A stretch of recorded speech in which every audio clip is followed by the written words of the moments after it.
Hi everybody, I'm going to show you why sentence variety is important, okay? So here I have a handout which you can access in this video on your own if you just look at the link below. I'm going to show you two pieces of writing. One has really good sentence variety and one does not. So in other words, one is exciting and one is not. One is sort of monotonous and like hard to read. Okay, so and then we're going to know why sentence variety is important. So let's look at this. Example 1. Community colleges in the United States have an open access policy. Because this is true, students at community colleges come from all different walks of life. My college is one of them, and its students represent various backgrounds. For example, ages range from 19 to 70. The ethnicities here represent a variety of cultures. For students at the college come from countries all over the world. Since it has an open access policy, the student population here reflects a wide range of diverse backgrounds. Example 2. Community colleges in the United States have an open access policy. Students at community colleges come from all different walks of life. My college is one of them. For instance, students where I study come from all different age backgrounds. Ages range from 19 to 70. The ethnicities here represent a variety of cultures. Students at my college come from countries all over the world. The student population here reflects a wide range of diverse backgrounds. Which one flowed better, was less choppy, and made it sound a little bit more interesting? Well, that's the first one. The content's the same. Nothing changed. The difference is the writer's use of sentence variety. Sentence variety is probably something you've heard about, and what it really just means is that you're adding variety to the sentences that you write in your papers. And those types are simple, compound, and complex. There's even a compound complex, but I'm just going to go over these three. So a simple sentence is exactly what it sounds like. It's simple, but why is that? Why is it simple? Is it because of the idea that you wrote is simple? No, it's because of the structure, okay? And what I mean by that is that it is a clause. Simple sentence just means subject, verb, complete thought, one time, one clause, okay? So here's an example of a simple sentence. The meeting begins soon. The meeting is who or what this sentence is about. In other words, this is the subject of the sentence. Remember, subjects are always nouns, people, place, thing, idea. Then the verb is right after the subject. Verb begin, and you can do that. You can begin something. Verbs are actions and states, a state of being. Okay, in this case, this is more of an action. You can start, you can begin something. The meeting begins soon. Now this word soon is just some extra, it's just like an adverb. It tells us time. You actually don't even need to have that, and this sentence is still complete. The meeting begins. It's always better to have a little bit more information, but sentences don't really need to have a lot after the subject and verb to be complete. Some do, okay? But you want to add more. You know, you want to add like location, time, reason, okay? So this is a complete sentence. It has a subject, verb, and a complete thought. What it has is a complete thought. Sometimes you'll use a subject and a verb and you won't have a complete thought. For example, the meeting became. What did it become? Did it become interesting? Did it become boring? There's a subject, there's a verb, but there's no complete thought. And that's because of the type of verb that this is. This is the type of verb that requires some more information after it. So just ask yourself, is what you wrote complete? Does it make sense? Is it a complete thought? As long as it has a subject and a verb, you've got most of it, but you need to make sure it makes sense. That's what makes a simple sentence. Subject, verb, complete thought. Now, another thing about simple sentences is you can have more than one subject and more than one verb, and it can still be a simple sentence or a single, complete, independent clause. Here's my example of that. The meeting, which is still the subject, began and ended quickly. Now I have two verbs. It's still a simple sentence. I just happen to have two verbs. Do you want to have 3 verbs? 20 verbs? You can. It'll still be a simple sentence if it's one subject unit and one verb unit, one clause, okay? So to show you what it looks like with 2 subjects and 1 verb, let me show you. Okay, so here's an example of 2 subjects. It's not the best sentence, but here we go. The meeting, subject again, and the debates, which are part of the meeting, that's another subject, 2 subjects, were interesting. Here's the verb, 1 verb. Here we have 2 subjects. You could have 5 subjects. You could have 20 subjects. I mean, people don't really write like that, but you have 1 clause, just having subject unit, verb unit, complete thought. Okay, so now let's talk about what compound sentences are. So a compound sentence is when you have 2 simple sentences compounded together. Okay, I like to use this formula to tell students how to make a compound sentence. It's kind of mathematical in a way. We have a simple sentence over here. Now, if you remember, a simple sentence is a subject and a verb and a complete thought. Or in other words, a simple sentence, another way to talk about simple sentences, is to call it an independent clause. That's just another word for simple sentence, okay? So we have a simple sentence or an independent clause plus a comma, okay? Comma, very important, plus a fanboy. Now, a fanboy is a conjunction. It's a type of conjunction called a coordinating conjunction. I think it's easier to just remember the acronym fanboy. Fanboy stands for different conjunctions. The F is for, the A is and, N is nor, B is but, O is are, Y is yet, S is so. The most common fanboys that we use in English writing, academic writing, are and, but, and so. So as long as you know those, for the most part, you're going to be okay with academic writing. Then the last part is simple sentence. 1 more simple sentence or independent clause, okay? So remember, don't forget, simple sentence is a subject and a verb and a complete thought.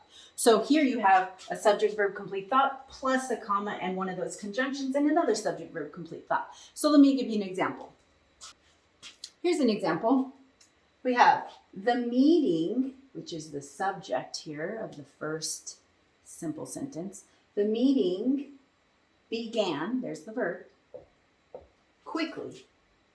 The meeting began quickly. That's a complete sentence. It has a subject, it has a verb, it has a complete thought. So this is already 1 simple sentence.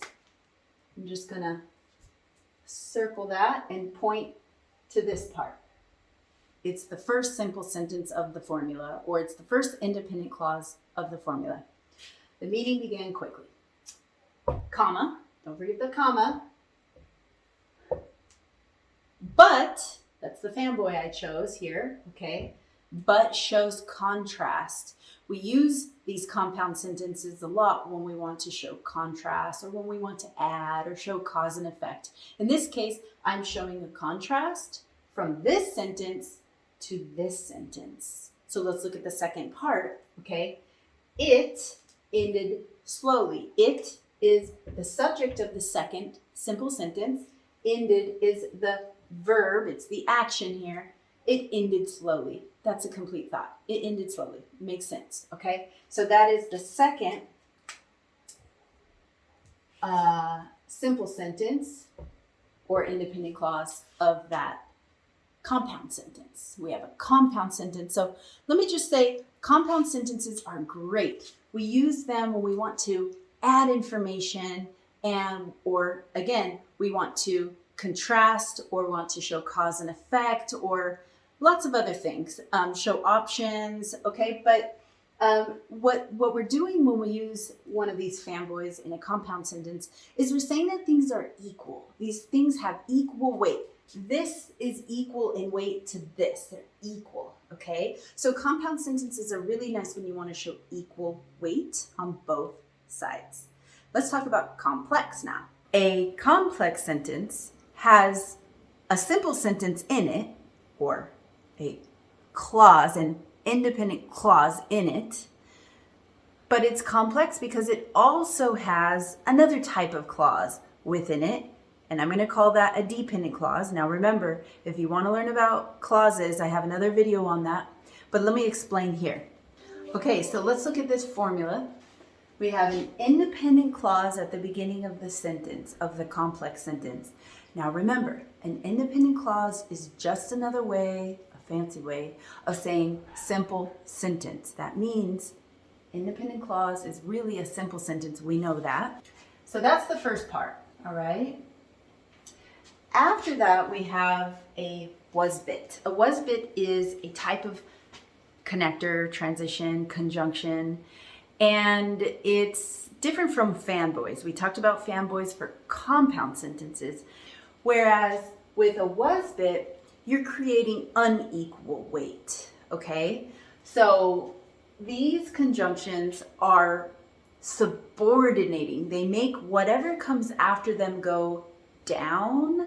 That's what sub means, like subway, right? Underground. Subordinate, okay? So these are subordinating conjunctions that make things go down. The clause that comes after it becomes incomplete or a dependent clause, okay? But first, let me talk to you about these. What are these words? So was-bit can stand for words like when, while, whereas, okay? It could stand for one of my favorites, although, okay? Or as, since, because, or before, right? Oh, a can also be after, okay? I is for if, T can be though, okay? So if you're thinking about these words, think about it. If you use these words at the beginning of a sentence, I just walk up to you and I say, because I want to. You're gonna be like, what? What are you talking about? So these words create subordinating ideas, thoughts for what comes after them, okay? And what comes after them is another clause. And the clause has a subject and a verb in it. All clauses have subjects and verbs. But this clause is not independent like this one. It's dependent. It cannot be by itself. It's an incomplete sentence because it actually doesn't have a complete thought. It's a dependent clause, or in other words, I can say it's an incomplete sentence. It has a subject, it has a verb, but it doesn't have a complete thought. Why doesn't it have a complete thought? Because we're throwing one of these was-bits, these subordinating conjunctions right before it. So now you can see why it's complex, because we've got something independent over here, and then we've got something dependent over here. Okay, so it's got like, those sides are not balanced. One's strong, one's weak, right? One can survive on its own, one can't. Okay, so it's complex. Okay, so here's my complex sentence. Let's see if we can find the parts. The meeting ended quickly because everyone was hungry. All right, so here we're gonna follow this formula up here. We have the meeting, which is the subject. It's who or what this sentence is about. The meeting ended. That's the action, that's the verb. The meeting ended quickly. That's a complete thought. So right here what we have is an independent clause or a simple sentence. So I'm just going to draw the arrow from this to here so you can see we got the first part of the formula. Subject, verb, complete thought. We got a simple sentence or an independent clause. Because now here's our was-bit. Here's our subordinating conjunction. Okay, so I'm going to circle that and point to this part of the formula because that is the conjunction part of the formula. You need a conjunction. And this conjunction is a was-bit. It creates subordinating ideas for what comes after. So look at this. Everyone was hungry. Everyone, that's a subject, who or what the sentence is about. Was is a verb. It's not an action, but it's a state, okay? It's a verb. Everyone was hungry. That makes sense. Everyone was hungry. Don't read the rest. Just read that. Everyone was hungry. It's a complete thought. It has a subject, it has a verb. It's a simple sentence, right? It's complete. No, it's not, because we have this word because, which is a subordinating conjunction. So therefore, what we have here, when you combine these two parts, is this is our dependent clause, or our incomplete sentence. Okay? So I'm going to point up there. So now we have all parts of the complex sentence, and I want you to notice something. No punctuation here. Did you hear that? Did you see that? No punctuation. Please stop putting a comma before the word because. If you want to, go ahead, but you don't need to. You don't need to put a comma before these words when they come in the middle of a sentence. You don't need to put a comma before these words if they come after an independent clause and before the dependent clause. But you do need a comma, and I'll show you when. In this case, watch. All right, now with a complex sentence, same as a compound, you can kind of reorder the order of those clauses or those sentences within it, except for you need to just make sure that they still make sense if you move them around, okay? So here, it's very common, and actually, I advise that you start a sentence with a was bit, and you'll still make a complex sentence, so let me show you how. So this is same thing, same type of complex sentence. The only thing is we're reorganizing. We're not starting with the independent clause or the simple sentence. We're starting with the dependent clause, okay? So you would start with your was bit, which is the conjunction that makes this part of the sentence dependent, right? So you start with your was bit, your who, your when, while, whereas, although, though, if, all those words, right? And then you have your dependent clause. Then you have a comma. Then you finish off with your independent clause. So let me show you what that looks like. Because there's your was bit. That's a subordinating conjunction. I'm going to point to it. Because is a great way to start a sentence. Don't ever let anybody tell you you can't.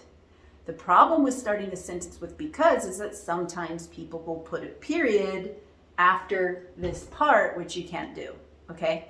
But you can put a comma, and you should. So, because everyone was hungry, okay, I'm looking for that and that, the dependent clause. Well, yeah, I have a clause. I have the subject, I have the verb. It's not complete, though, because, listen, because everyone was hungry. It's not done, right? So it's incomplete, it's dependent. This whole clause is a dependent clause. It's dependent because of this word. Don't forget that part, okay? So now we have our dependent clause here, and okay, so it's not done. You cannot finish a sentence. You cannot do that. If you put a period here, you've created a fragment, okay? You don't want fragments. So what you do want to do is put a pause, a comma, okay? Right here. There's the comma, okay? And then you finish off with the independent clause, the simple sentence, the important part of this sentence, okay? So, because everyone was hungry, the meeting, subject, ended, verb, quickly. Here's our independent clause, okay? The only difference between the one I just showed you and this one is that we reordered and we added a comma. The comma is important because it signals to the reader that you're going to make a point and that your main point actually comes after this and it comes next, okay? So it's signaling to the reader that the point of your sentence starts with the subject of the main important independent clause. And also when people are talking or reading, they will signal that this is happening. So listen to my intonation. Because everyone was hungry, goes up. that's a signal that the person's not done talking, that they have more to say. Because everyone was hungry, pause, not a period, a comma, pause, the meeting ended quickly.